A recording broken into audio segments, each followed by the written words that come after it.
This is the future. It looks like I'm partially right with Citrine. Now, I have received some criticism of my recent video about this new upcoming Warframe on why am I even crafting her abilities instead of just letting Digital Extremes showcase it via a dev stream of some sort. Well, guess what? Usually, the developer would showcase it in their dev stream but they didn't.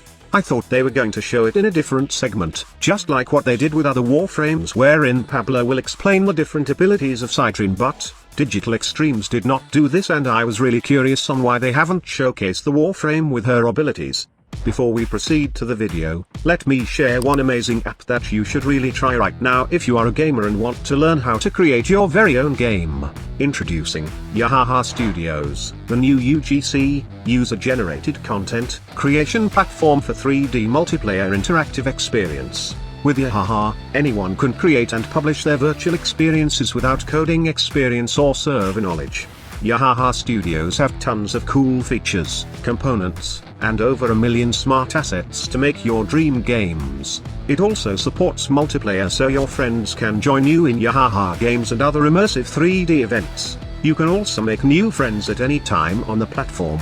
One feature that I love the most in Yahaha is you can add a YouTube sharing screen which you can use for a virtual experience where you can show your videos to other people. Just simply go to the asset menu, select models, and then create the YouTube web screen that you like. It's that simple to add stuff to this platform, and it would only take a minute for you to get used to the platform and create your very own game for the first time. What's more exciting about this platform is that the developer has a Twitch channel to host regular live sessions for the community to help creators enhance their metaverse building skills.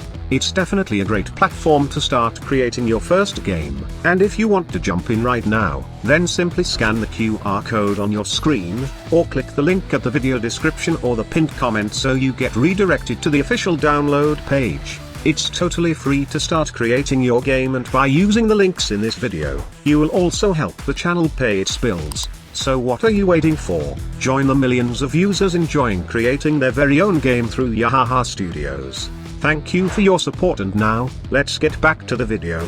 Most of the time, they do this and they would receive some feedback to the community so they can fix some problems and make the Warframe better before release. But guess what? This is another surprise from Digital Extremes, and it's either good or bad. Instead of a video showcase, Digital Extremes just give us the ability information via text form, and here's the kit of Citrine looks like. Her passive is called Geoluminescence, and when Citrine picks up a health orb, an aura surrounds her that steadily provides additional health over time. Her first ability is called Fractured Blast. This ability slash and stagger enemies with a crystal blast that inflicts bleed. Enemies afflicted with this status effect have an increased chance of dropping health and energy orbs. Fractured Blast is Citrine's helminth ability at 50% strength. Her second ability is named Preserving Shell, and when activated, Citrine guards herself and nearby allies with a crystalline shell that gradually decays. Kills and assists increase the defensive power of the shell. Next, her third ability is called Prismatic Gem. This will allow Citrine to deploy a gem that shoots prismatic beams. The gem targets enemies that are taking weapon damage from Citrine and her allies. Its beams inflict heat, cold, toxin, and electricity status effects. Status chance and status duration increase for nearby allies. Prismatic Gem is Citrine's Railjack ability, can be used to deploy a geode via the tactical menu. And lastly, her ultimate is called Crystallize, wherein Citrine summons crystal fractals. The fractals rush forward, seeking enemies. Enemies touched by the fractals are paralyzed by crystalline growths. Hit the growths to deal increased damage. It looks like we got some of the abilities right from our theory crafting video. Based from the abilities, we are right that Citrine would be some kind of a support Warframe, but instead of shooting some lasers, she will summon seeking crystals. The main aim of the Warframe is to support her allies deal more damage, and protect them from damage. Truly, the concept wherein Citrine is a gem that gives good luck is being implemented here, as once you are playing with Citrine, you will be protected by this lucky gem. However, I'm not sure if the implementation of these abilities will be smooth and with no negative feedbacks after release. To be honest with you, I feel like this Warframe has been rushed, as I don't see Digital Extremes mentioning any synergy within her abilities. It's like the developer had a meeting on what will be the filler update, as we can't release Duviri Paradox yet. And then someone said, hey, let's take a look from our chest, and then pops Citrine concept. They did some brainstorming and poof, here comes Citrine as the next update.